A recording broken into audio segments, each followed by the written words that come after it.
Namaste, friends. Just want to make a small request to everyone. Tomorrow is my birthday.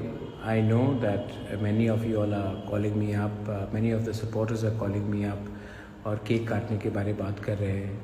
बहुत लोग बोल रहे हैं कि we will celebrate your birthday.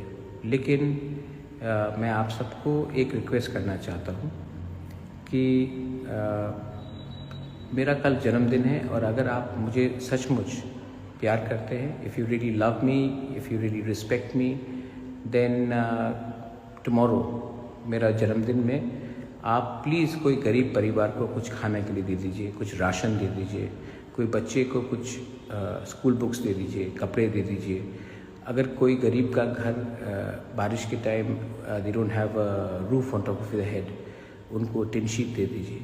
लेकिन आप किसी को हेल्प कीजिए कल. अगर आप मुझे सचमुच समझते हो, if you really love me, if you really follow me, then please help those who need help rather than cutting cakes and celebrating. And that is not who I am. I don't like all that. I would rather prefer कि आप हमारे ही लोगों को, गरीब हो, कोई भी हो, तिपरासा हो, बंगाली हो, मुसलमान हो, क्रिश्चियन हो, हिंदुस्तानी हो, मणिपुरी हो, go and help